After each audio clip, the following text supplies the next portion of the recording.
You're Near the Wild with Matt Becker and John Norris, recorded in Anchorage, Alaska. Hello. You guys there? Yeah. Hey. And there's John too. John, Matt. Hey, how's it going? Hello. Happy solstice. Yes. Shortest day of the year. The longest night of the year. Yeah, I felt like it last night. So what's it like, John? You're the closest to an actual news source. How much darkness or how little daylight is there on the winter solstice? I think it's like 5.5 hours in Anchorage of sunlight. I don't think so. Yeah, because the sun rises at 10 a.m. and sets at like 3 something. Yeah, I believe so. I believe John. all right. I'm probably. I looked up earlier on how many hours and minutes, but I think it's more. So why do you ask me if you looked it up? Because it's different, and I realized. Was this a trick? No, it you wasn't. wanted me to be wrong, so Well, you could correct me. I know you're going to be wrong, but I think you're right about this. No, and then I realized the 9 hours and 32 minutes is probably local for me in Tucson. They rated Tucson for the area, but that's probably it because it's different depending on where you are latitudinally. According to timeanddate.com, for Anchorage, Alaska, we have 5 hours and 27 minutes of daylight today. Wow. What was your guess, John? About 5 hours and something.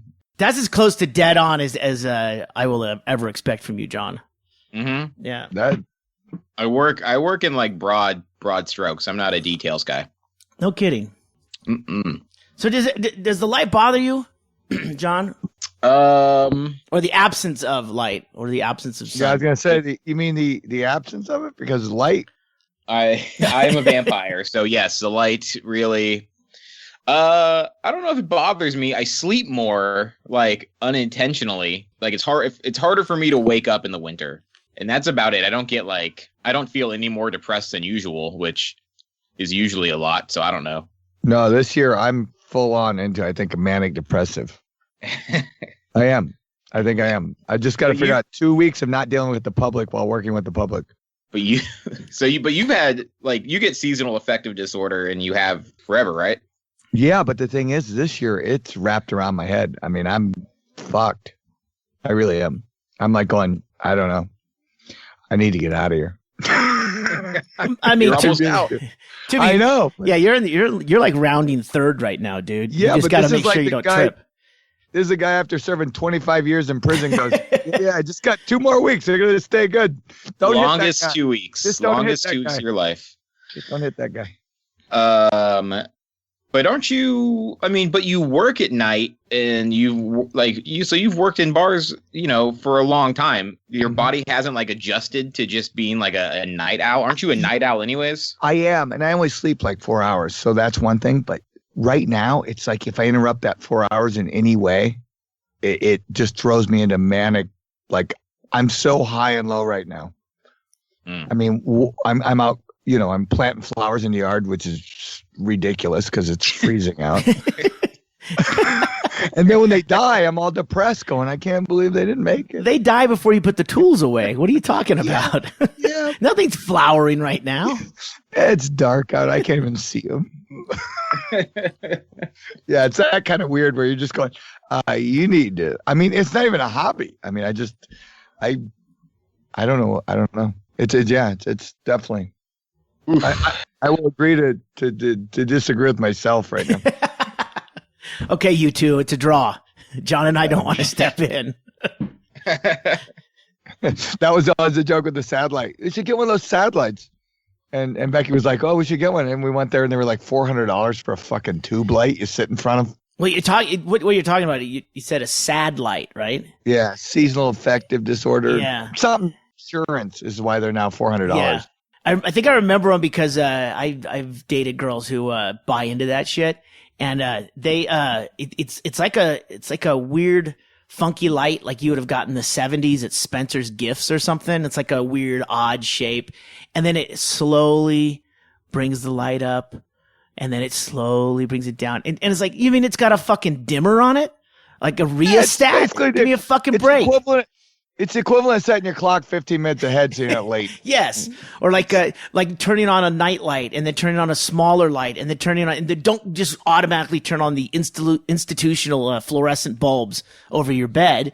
I mean, come on. Yeah, don't abruptly wake up. Wake up gently, slowly. Have a cup of coffee, maybe a cup of water before the coffee. Don't be so drastic. Yeah, I don't know. SAD lights are they're very popular in office settings. I've noticed, like a lot of people at my work have SAD lights on their desk, and they sit there with like the light, like 2 inches from their face, just to soak up all of the light. So their selfies look better. Absolutely. Yeah.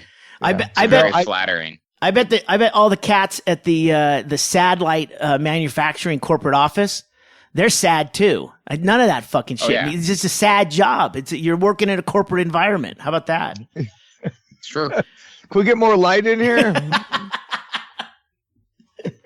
But yeah, they're like $400 though. And that was the thing. Becky goes, you should get one. You should get one. I told her, hon, you know how I'm wired. I would just sit there looking at this light going, we paid $400 for this fucking thing. I'm more depressed. I think that's the hardest thing I have to deal with is understanding that you are wired a certain way. Meaning me, because I spend a lot of time in bars. I stay up at night a lot, and I fight it. And I just fucking then go to sleep for 2 hours, wake up, and then edit the fucking podcast. Don't wait, and like fall asleep sitting up editing.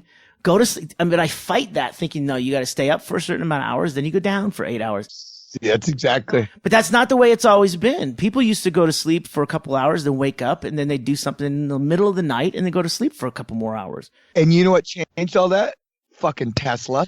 Tesla ruined this country. Tesla? Yeah. Once we had electric light, they said people could stay up whenever they wanted or go to bed whenever they wanted. Before, you did it because when the sun went down, you basically slept for a couple hours, and you got middle of the night, made more babies. Yeah. Then you went back to sleep for a couple hours, then you got up, milked some cows. Becker, I think you're talking about Edison. All Tesla did was invent some shit that barely worked, and then he died in a hotel, and then internet cartoonists made him famous. That's your whitewashed your version of it. Let's never forget, Edison wanted to make DC. Yeah. And I'm not talking District of Columbia. I'm saying his was the idea. We were going to have power plants on every corner because DC current doesn't travel. Yeah. But he invented AC the light bulb. He invented AC current. He invented the light bulb. Tesla He was did not inventing invent the shit light like bulb. candlelight. Marconi invented the light bulb. Who? Edison made it. Wait, Marconi invented the light bulb?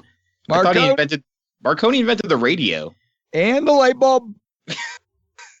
I'm just gonna not talk in Google for a second.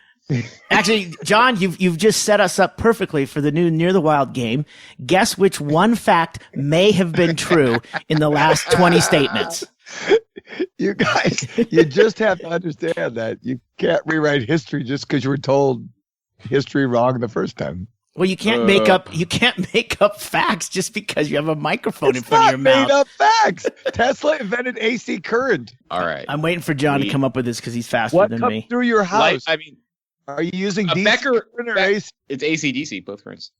No, that's a band. That's right. Becker is right about AC current, but Marconi had nothing to do with the light bulb. He completely did. They just, because he was an Italian, they wouldn't give him credit for it. Thomas Edison, Joseph Swan, and Hiram Maxim. Invent the light bulb? Yeah. Are credited. The first practical incandescent light bulbs. Yeah. Did you know what the biggest problem with the first light bulbs were? They didn't work? No, they worked too good. They made the filament so big they wouldn't burn out.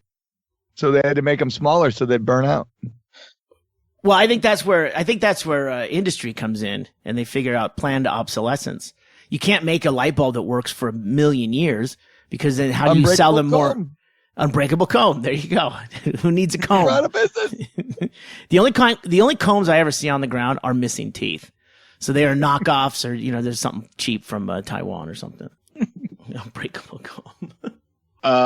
John, I think you are the winner of the first game. Yeah, I think I won, guys. I'm calling myself Spot a winner. fact. I actually got the correct answer on Marconi was failed to be recognized as the inventor of the light bulb.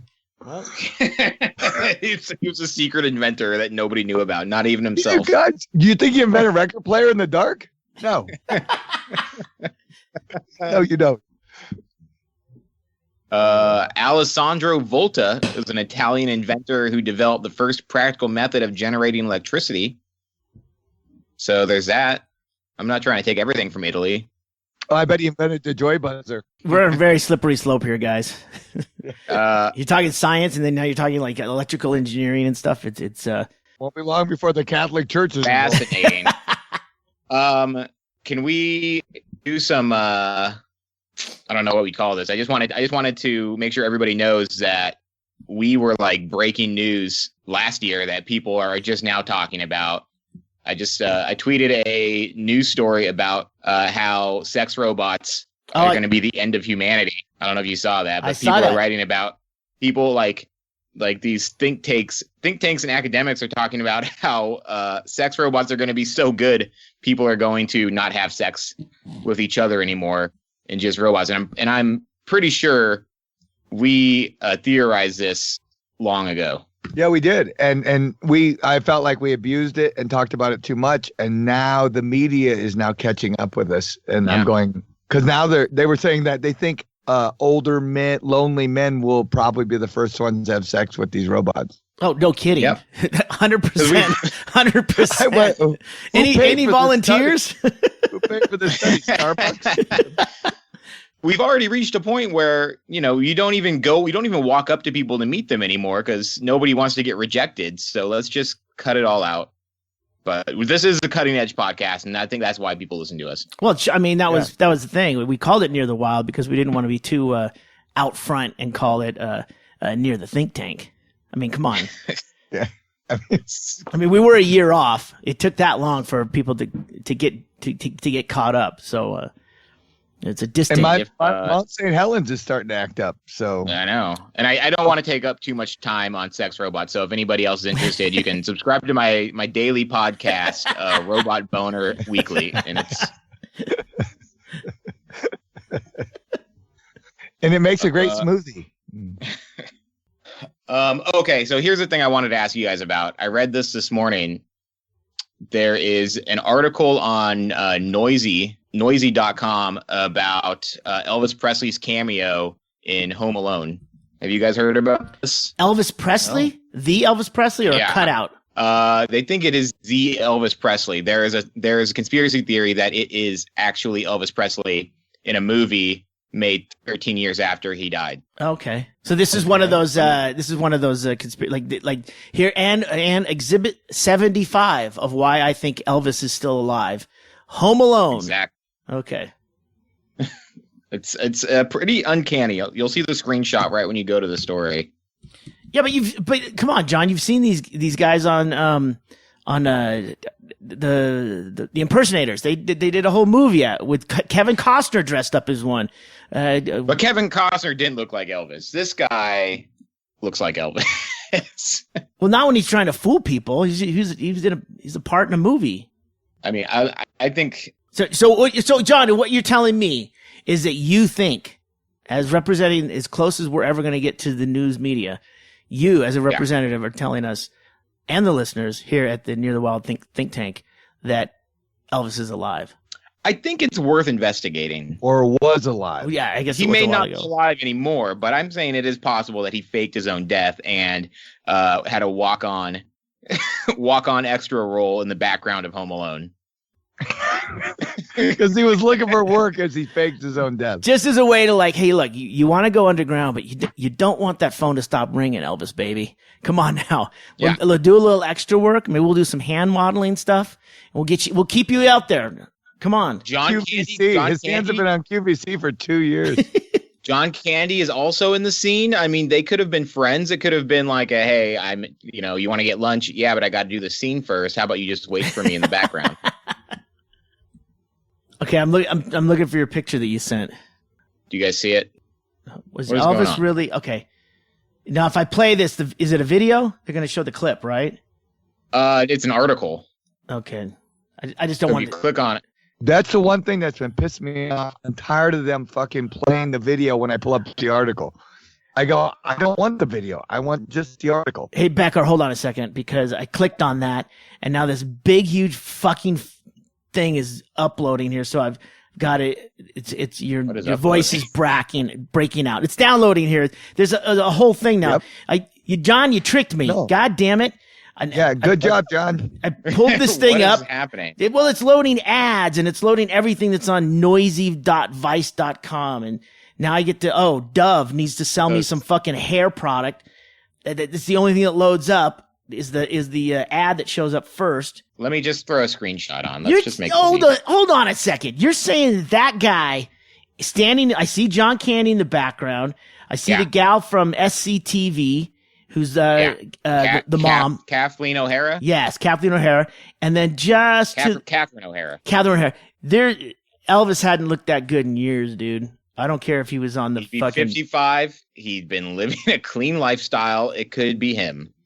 Yeah, except that he wasn't living a clean lifestyle. You sure it isn't Jay Okerson? It could be Big Jay Okerson, dude. Totally. Yeah, Big Jay cut his hair. He cleaned up a little bit.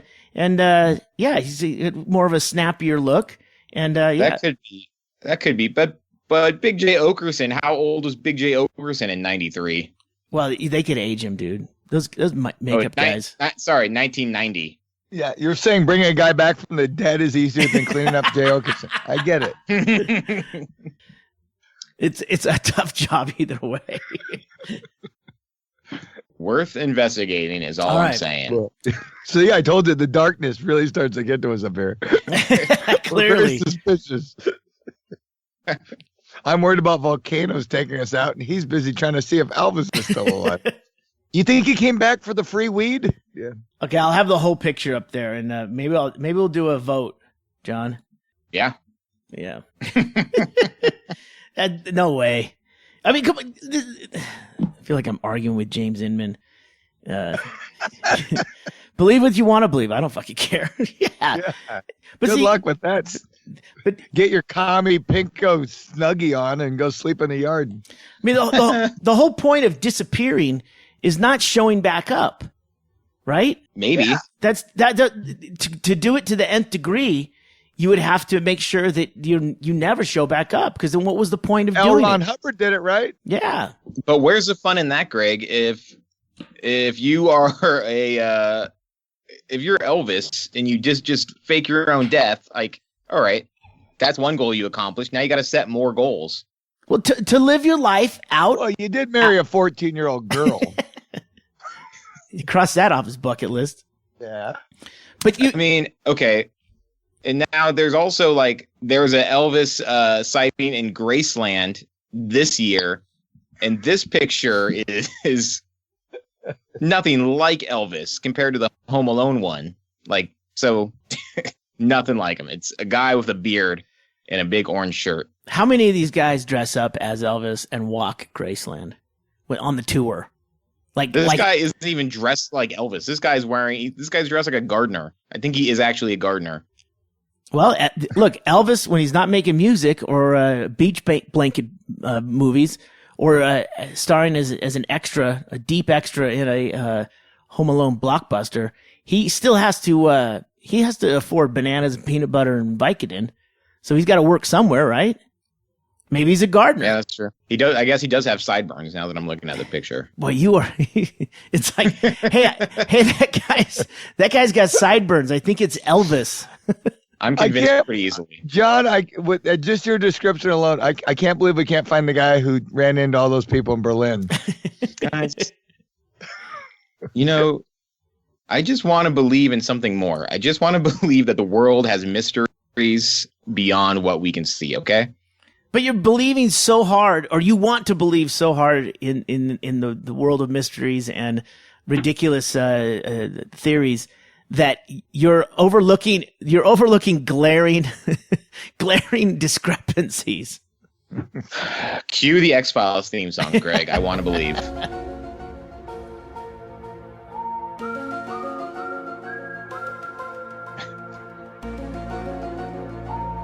Perfect. So here's our cocktail of the month club. What's that? It was on NPR, and a guy made a. Tons of people send me stupid recipes. Oh, hey, you should make this, and it's usually 9 different things that would cost them $1,000 to make it. Yeah. Like, oh yeah, and then you put gold leaf on top. I go, yeah. How about I just put some razzmatazz in it? So anyway, it's rock. It's a cookie dough. A cookie dough drink, and he uses let me guess. It's Jaeger and raw egg. No, it's actually pretty clever. It's 1 ounce of butter vodka, and the way you make that is you take actual butter and vodka, and you heat them up, and you let them intertwine. All right. So and gross. Then you take a 1/4 ounce of Frangelico. Frangelico is a hazelnut liqueur, kind of. Yeah. Is it a clear or is that a cloudy like a? It's a clear. It's a clear, but yeah, but don't use. They say you can use any hazelnut, but no, just use Frangelico. I'm serious. Nothing compares to Frangelico. It's made by monks. It's the Marconi of the light bulb. But and then cream de cocoa, a 1/4 ounce cream de cocoa, simple syrup, which they actually like. They said you can use 1 part brown sugar and 2 parts warm water. But that's not simple syrup. Yeah, it is actually. Simple syrup is just water and sugar. That's like brown sugar would give a different taste. That still has molasses in it. Exactly. Well, the point I'm trying to make is if you make it with just regular simple syrup, or you make it with, not right. Yeah, it's not going to be right. So you have to make your own make a little batch of brown sugar simple syrup. That's a good idea. Yep. Okay. And then 1 ounce of half and half milk. Jesus and then Christ. 1 ounce of coffee liqueur, which would be Kahlua.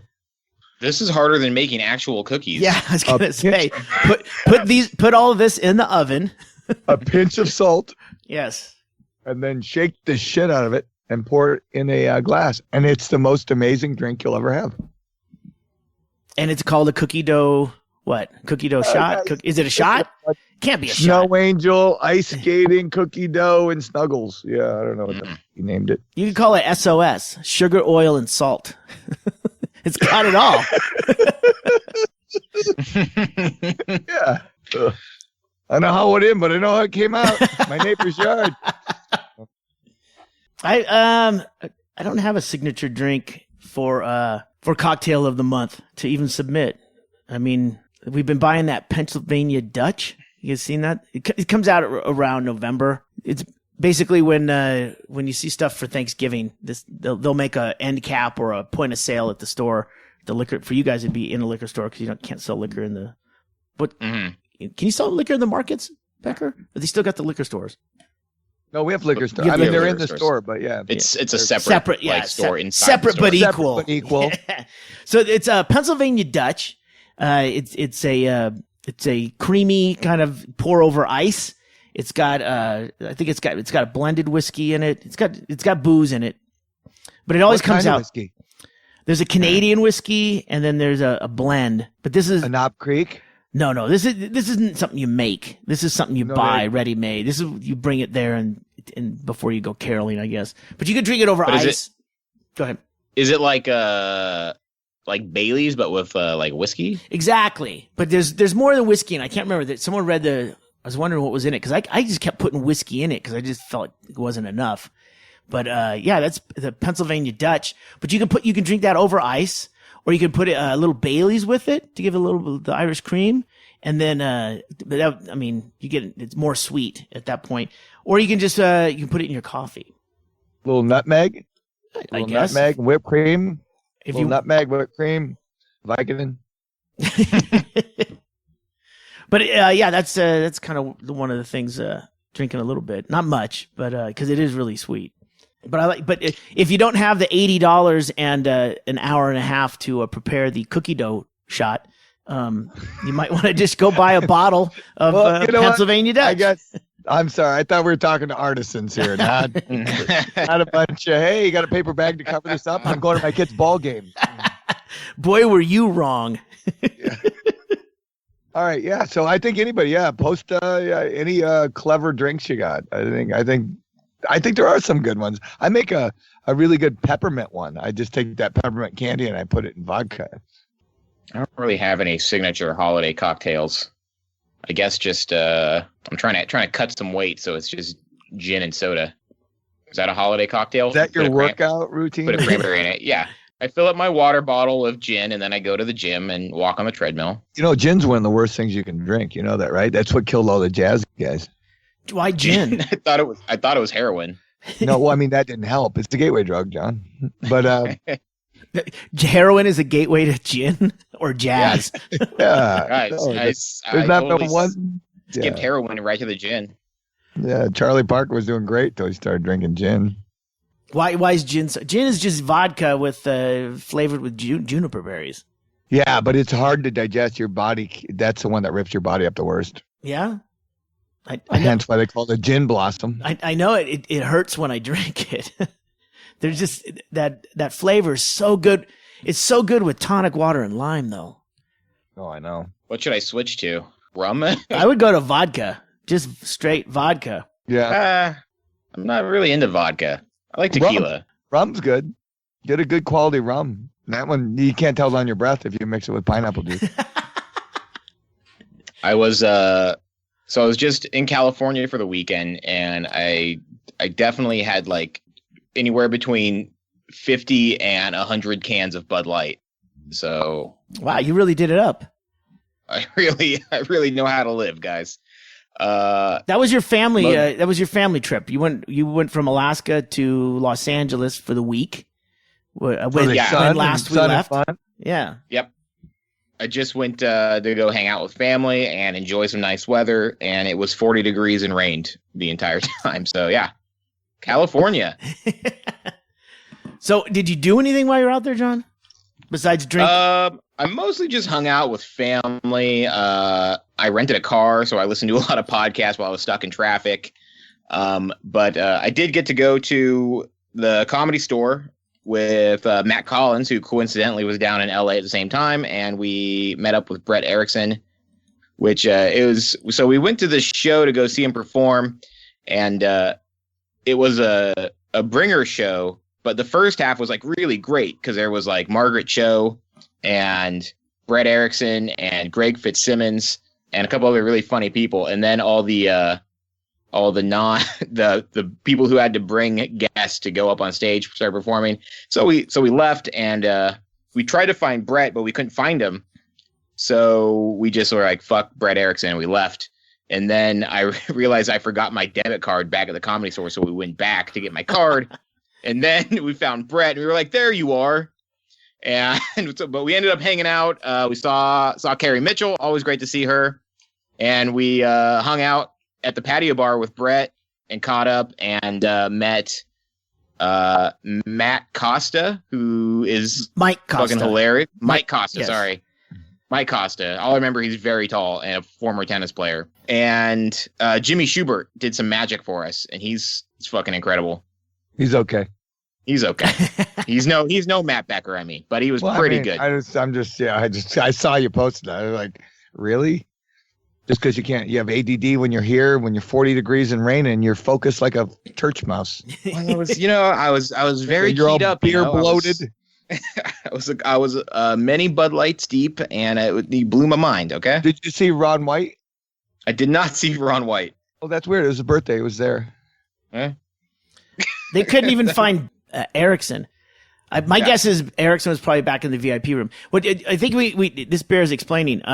The room that you went to go see the show was in the belly. We were in the belly room, and it's a very small, very intimate setting. It's kind of funky. It reminds me of like a weird Kenai strip club back in the 80s when they were popping up all over the place. It does have that Alaskan vibe. Totally, some like old bed sheets and curtains up on the walls, and there's 3 rooms at the Comedy Store. You've got the original room, you got the belly room, and I can't remember what the other one's called, but there's 3 of them, and that one is the smallest, most intimate.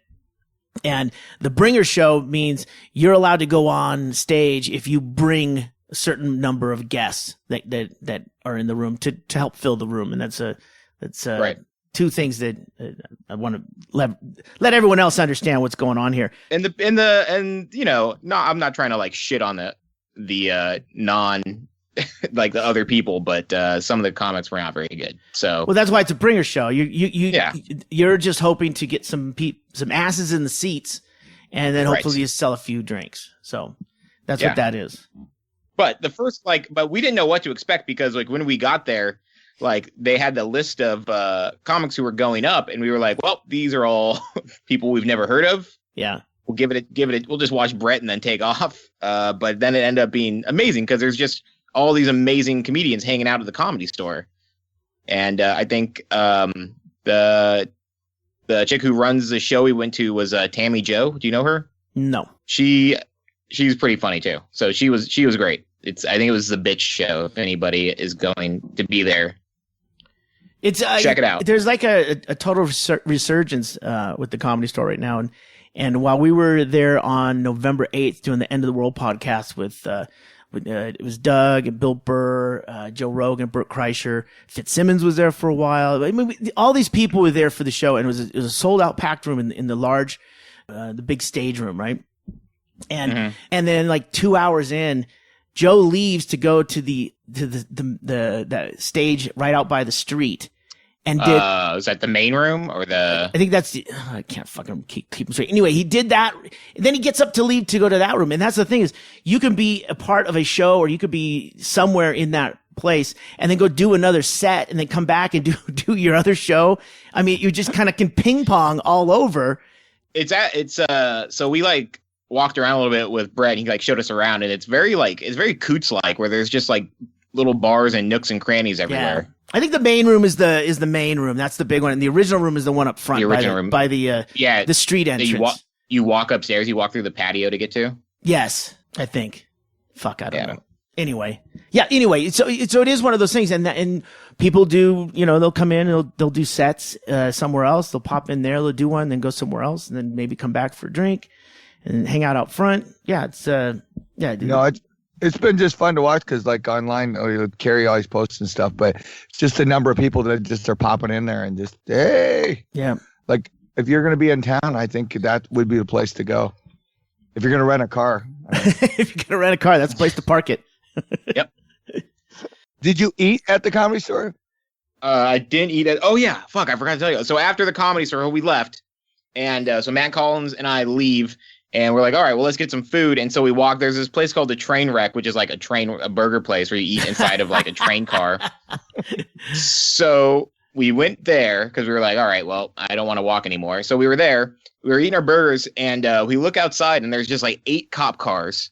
And there is cops everywhere. And there's a black couple both yelling at the cops, and all the cops have their guns drawn. And we're both just like, oh, shit. We are about to see a shooting. So we're both filming on our phones. To see a train wreck. Because we are good citizens. But it was team, sir. Nobody got shot. They handled it, but it was intense because there was like literally like a circle of cops that all had their guns drawn, and we were all just like, I'm like looking at the guns, like, are any of these guns gonna come through this train? Like, but it was exciting night on Sunset Boulevard. So you're like sitting at like a booth. You and Matt are sitting at a booth, like looking out the window, eating your burgers and going, is it fucking really going on? And you're like watching this whole thing transpire out on like Sunset Boulevard. I just like when they bring you your bill for your meal and you go, I don't have my debit card. this was We should dine and dash. You got the full experience. Maybe were you guys were probably thinking, hey, maybe this is a movie set. Maybe we walked into a hot set and we're going to be part of it. Hurry up, put your Elvis wig on. And then Elvis walked through the burger place with some chili cheese fries. I swear to God, guys, big night. Any other highlights from LA? Other than that, it was just like hanging out with family for me. And I hang out at my uncle's house, and he's got 3 daughters. And if you ever want to like just feel awful about yourself, hang out with a teenage girl for a minute and just let them they know how to just cut you down like so immediately and find that one thing you're most insecure about. So that was a good holiday trip. Did you tell them about robots? I did. You know what? I don't care what you think. I don't care what you think. Keep talking, non-robot. Yeah. Can I get a picture of you? Because I'm having a robot made. One that compliments me, makes nice small talk. Yeah. That's what I want. I don't want a sex robot. I want a robot that just makes me feel good about myself. It's unable to roll its eyes after you say something. Every time I walk in the room, it's just like, have you been working out? You look great. Here, let me get the trash.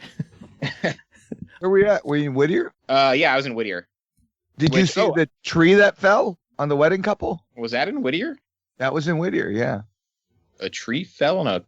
Well, they were doing pictures for their wedding, and they'd gotten rain the days before. Apparently, you were there when it rained.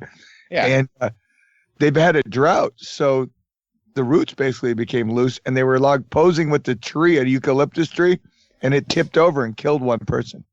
Oh, shit. But it took them like hours to cut the other people out that were stuck in the tree. Eucalyptus trees, like when there's water, they usually live in swamps, like in Australia. That's where they're from.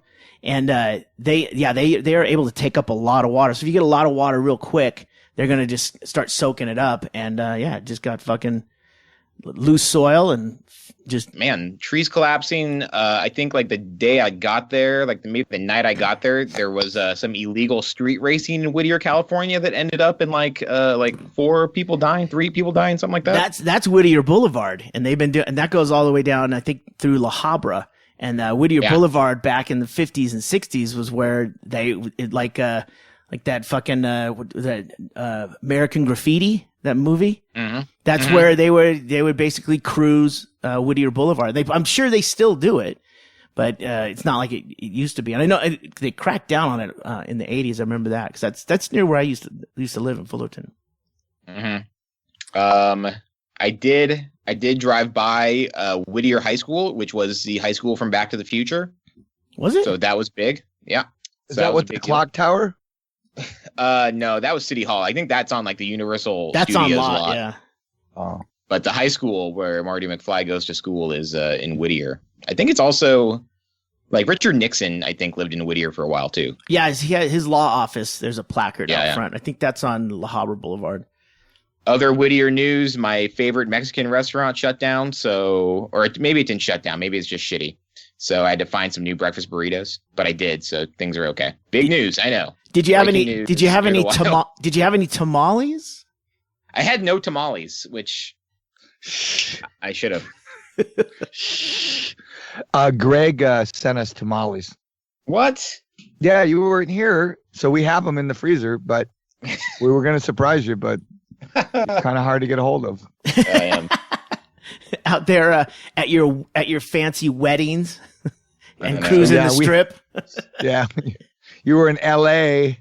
and tamales showed up, and Becky was giddy because she loves tamales. I tried. So my girlfriend's So mom, anyway, so you know, Ggreg shipped us tamales. I get it. My girlfriend's mom is German and had never had tamales before. And at the state fair, there was like a tamale place. So I was like, oh, you got to have tamales. They're great. And these tamales were not great. And now she hates tamales. So One bad tamale spoils yeah.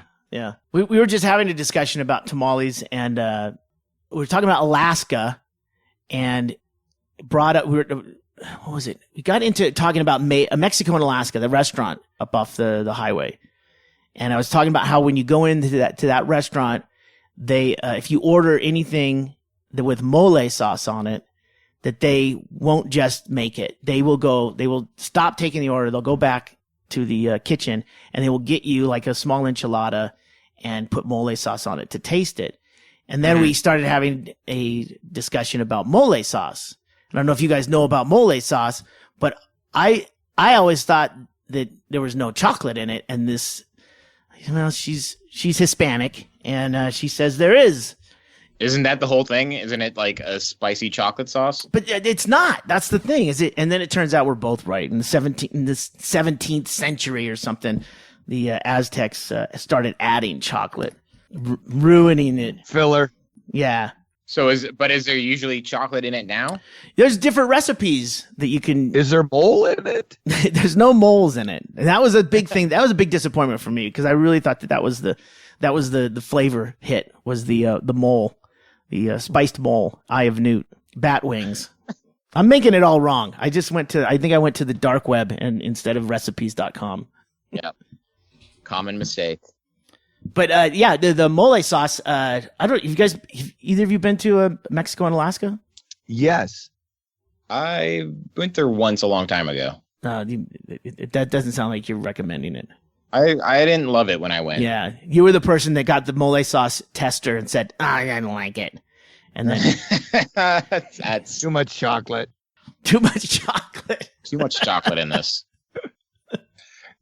No, it's really good. It is. And what else is there?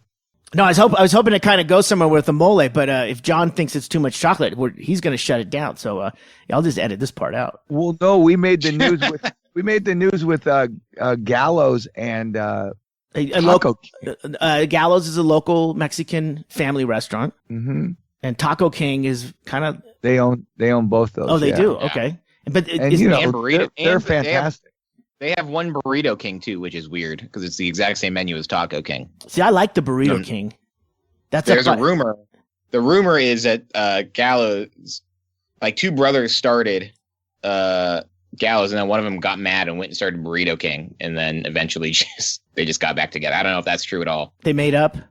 And yeah. Now they have the market cornered. Family drama. They got an angry cousin who started Tostada King, but Tostada King. Yeah, it never really took off.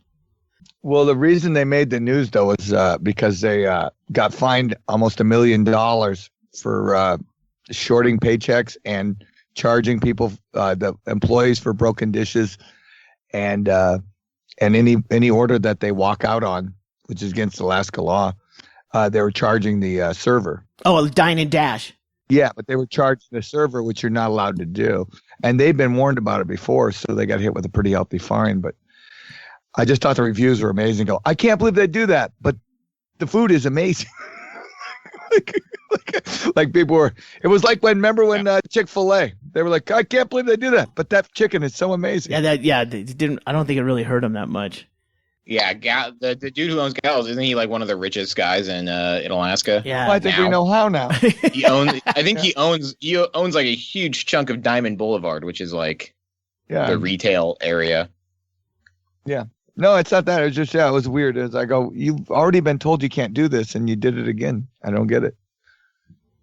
Well, I mean, it did cut down on broken plates and dine and dashes. I mean, if you got a party of 8 and all of a sudden you see 6 of them scooting their chairs out at once, you might stand by the table. Well, that was always my joke, though. Mexican restaurants, the worst one to try to dine and dash, because once you're done eating, you go, I can't run. You got me. Oh, the Gallows dude also was one of the owners of Rum Runners. Oh yeah, isn't his name Abraham or something? Fine establishment. Is his name Abraham? I think so. Yeah. That guy's loaded. We should probably stop talking about him. Yeah.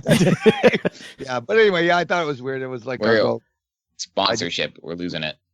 But I do remember when I discovered Burrito King, I thought it was just one of because you see Taco Kings all over, and they'll just occupy a small little spot in a strip mall or something like that, and it's sit down, but you walk up to order, and I thought Burrito King was a knockoff. I didn't know it was same company. I thought someone was just jumping on the King thing to capitalize, kind of coattail.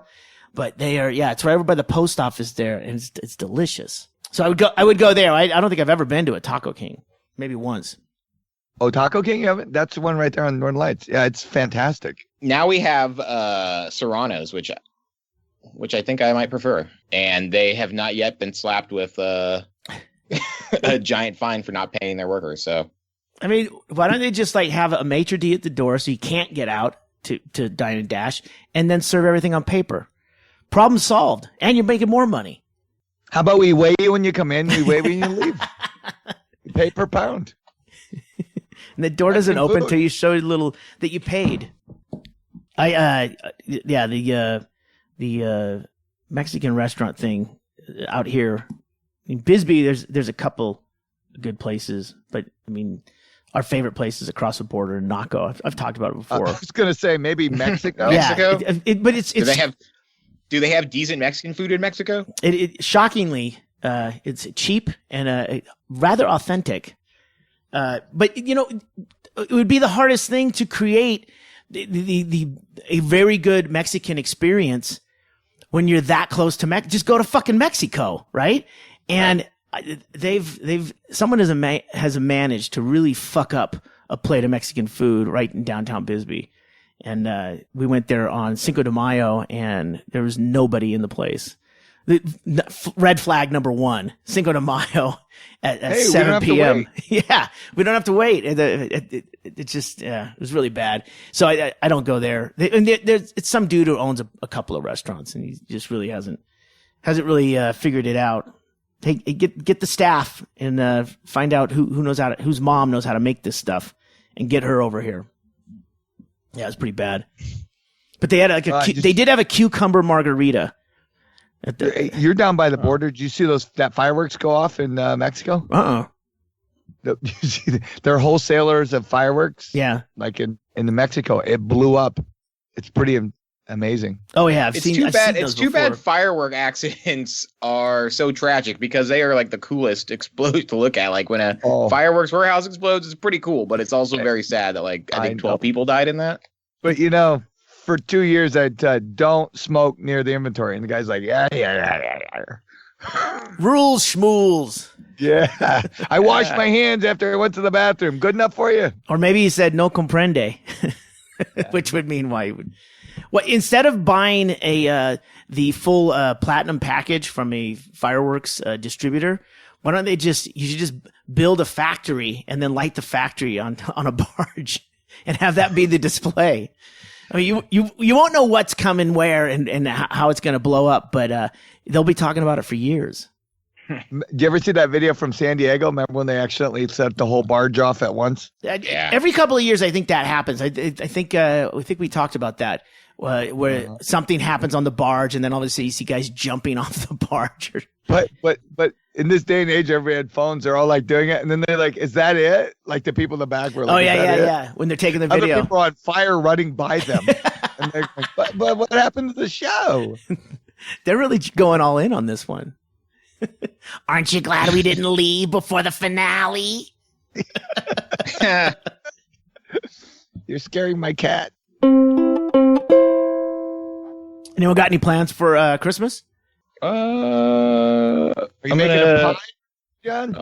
I don't know. I guess I could make a pie. What's a Christmas pie? Aren't you supposed to make a Yule log? Have you guys ever had a Yule log? That's Christmas morning, right after my first cup of coffee. Yeah, you can make. Let's see. A mincemeat is a pie that they do for Christmas. I don't know what mincemeat is. It sounds like some real Dickensian shit. Yeah. Well, everyone does you can do an apple pie or a pumpkin pie, with kind of what you did already. Yeah, I might do that. I might I'm gonna make cookie dough. I'm gonna make cookie dough pie to go with our cookie dough cocktails. Yeah. It's just I bake the pie crust and then I fill it with uncooked cookie dough. It's delicious. Just soak it in vodka. Yep. Or gin. But we plan on just having like I said, I'm just trying to stay away from people for the next 2 weeks. So well, you just had your the big the family celebration. 37th year of Becky's parents' open house for Christmas. Whoa. We went down there. I talked to all the neighbors. We all discussed about packages not showing up or being stolen. We don't know. But but it was funny. It was very eclectic. They're all, they're older and stuff. And sometimes I'm hard to handle. And I realized at this point, it was just a room full of people eating cheese. And no, that is my type of party. Yeah. And Becky's yelling at me, stop eating that. Everything I would eat, I can't have. But then I did the thing where you take a fork and you put it through the plate and you put it in your beer. And then so it's like a elevated holder. And I'm hold on. What do you do? Hold on. What do you do? So you take a paper plate. You said this thing that we can't imagine. Okay, you take a paper plate and you shove the fork, because they have forks out, shove it through the plate and then put that on top of your cocktail. And then basically you have a basically traveling tray on top of your cocktail. How does the So that way you have a free hand to get things while still holding your drink with an elevated surface to. And everyone went the plate. But all these old people were like, "That is so clever. That is really clever." But so you've got the fork piercing the plate from beneath, and then you set the fork in the beer so that it won't slide. Right. Okay. But then you stick a meatball on top of the fork, so now it looks like it's a garnish. Yeah. You disguise the tines. I guess the thing was I was in a room full of older people, and they all couldn't believe somebody could do this. This doesn't exist on the internet, so I don't think it's real. I don't know. Does the plate rest on your glass? Yes. Yeah, you set it right in the neck of your bottle with the fork, because the fork's sticking down. The handle of the fork goes in your cocktail that way. So you have a free hand to get appetizers with that way. These people that are amazed at Becker's ingenuity, how clever he is, these are the same people who pioneered Alaska, built their own homes and made their own rope. They built a home with like a hatchet and nothing else. That's what I'm trying to tell you. This is a very tough room to impress. And at one point I'd be telling my stories. So I'd like get into these manic stories with these people because, like I said, I'm high and low right now. So I realized I was into stories and I was maybe being too animated, but half of them are deaf. So all they would hear is the punchline, which only works if you heard the early part.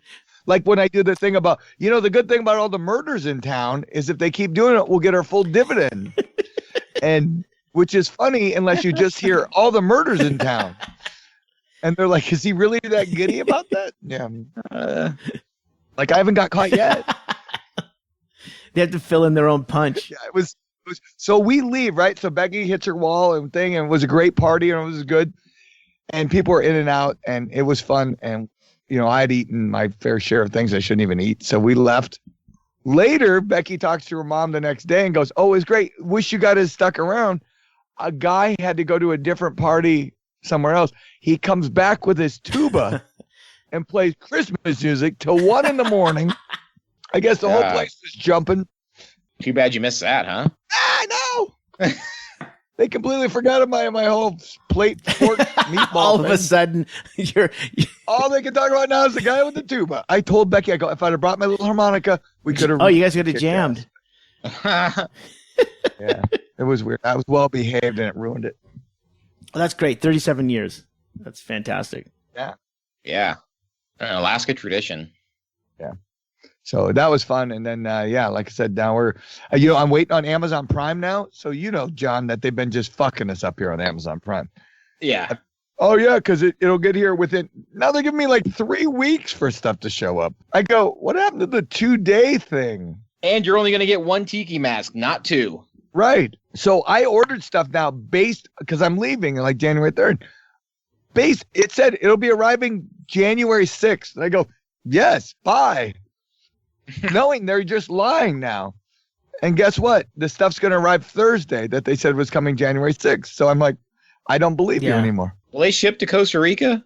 Does your stuff just like wash up on the beach? There's no addresses in Costa Rica is a real problem with that. I've asked this before when Becker's first moved down there.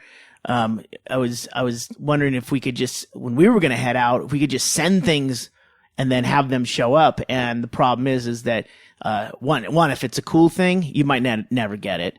And the other thing is you'd have to send it to a postal place and then go there to pick it up because, like you said, there's no addresses. There's not a UPS truck driving around out in front of Becker's place.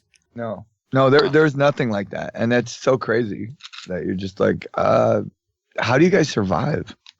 Well, I mean, they just don't buy everything off Amazon.com. I mean, no, I know. But they have to do it the old way. They have to go to a store or not buy anything, that's the latter is mostly true. Yeah, because that would be the best thing for the Beckers to do to go down to Costa Rica and have like a ton of boxes waiting for them to resupply the house or to add to the decor and stuff like that. Yeah, it's just that world doesn't exist down there. And the other thing is I'm bringing powdered peanut butter this year. Yeah, PB too. Yeah. So it weighs nothing. I can throw it right in my bag and I'm good. So yeah. Because that's the one thing you can't find out. Add some honey to it, and boom, that's dynamite peanut butter. That actually sounds really good. One last thing I wanted to talk about with you guys. So you've seen the video of the dude in New York who just grabbed a bucket of gold out of the back of the leprechaun armored truck? Yeah, the guy there's just an open armored truck and he just like walked up, grabbed a bucket that was full of gold flakes. He didn't know what was in it, but like 86 pounds of gold. Well, and he was in the Diamond District. That's the area that this Loomis truck pulled up to, and the back was open. And it was sitting right on the edge of this covered truck with the door rolled up. Yeah, it's like $1.5 million or more dollars worth of gold flake, and he just gold flakes, and he's like waddled off. They didn't even catch the guy. I thought they caught him. Apparently, they know who he is. They know who he is, and they think he's in L.A. Like he made it across the country with a bucket of 86-pound bucket of gold, which is incredible. I heard he's doing a bringer show at the conference. Yeah.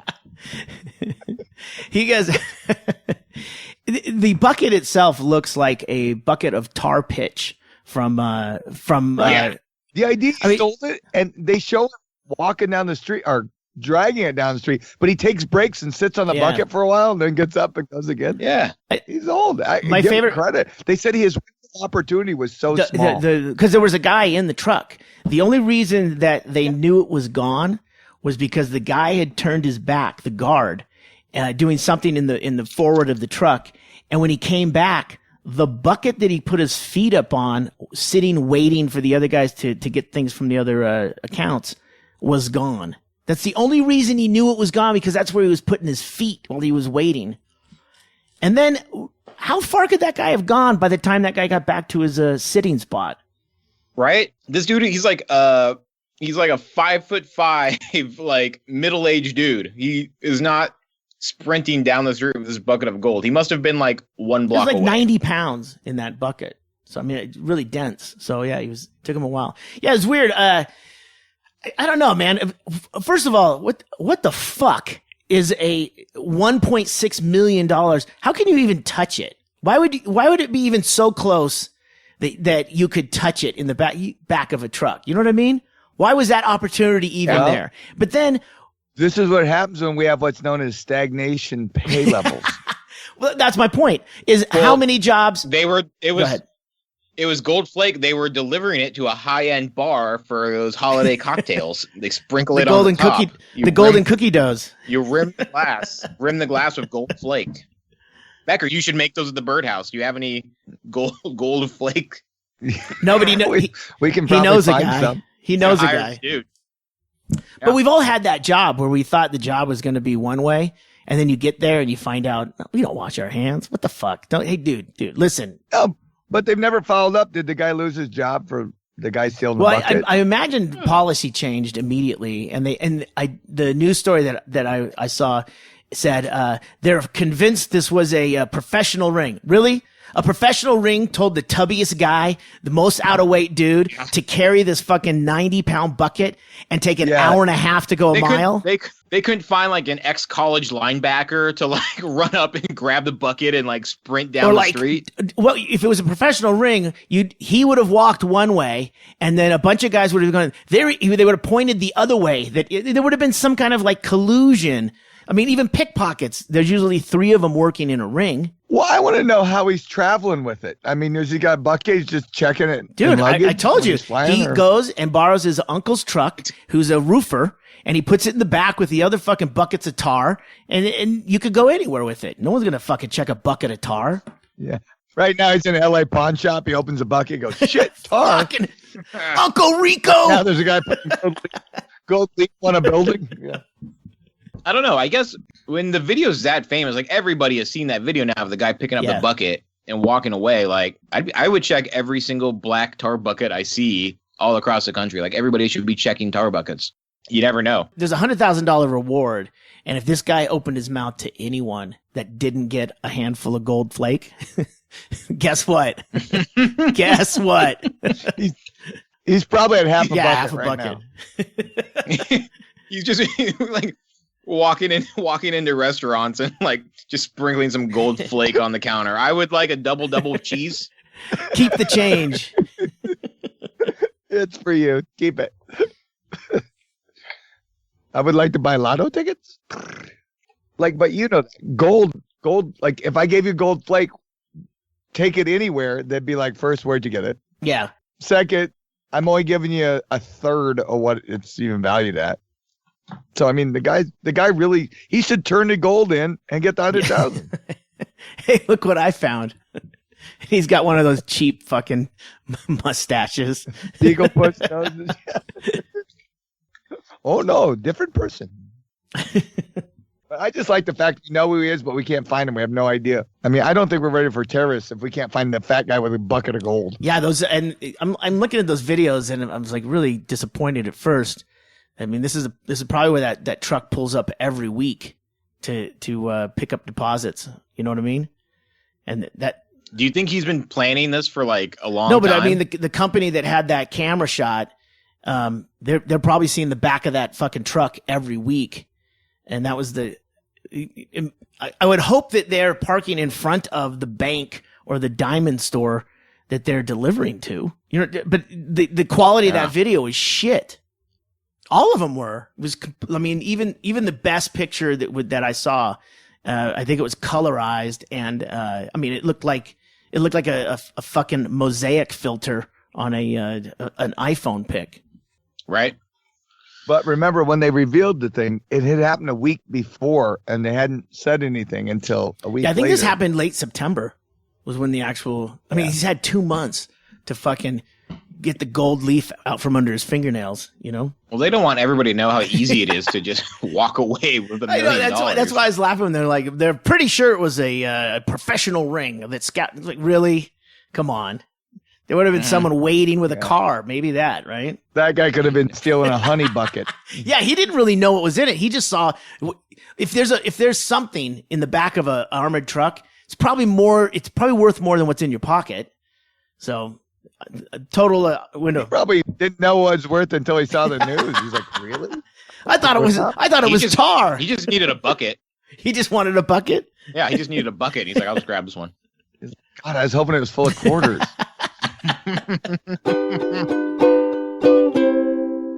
All right, it's officially the shortest day of the year. I'm Matt Becker, sitting on a bus in Anchorage, Alaska. I'm John Norris, just enjoying this mid-afternoon, nighttime in Anchorage, Alaska. Merry Christmas, everybody. I put extra Christ in my Christmas. And I'm Ggreg Chaille in Bisbee, Arizona. Apparently, I have to turn my porch light on a little earlier tonight. Hey, guys, happy holidays. Happy holidays. Happy holidays, Ggreg. You've been listening to the Near the Wild podcast with Matt Becker and John Norris, recorded in Anchorage, Alaska on Matt Becker's backyard bus. Engineered by me, Ggreg Chaille.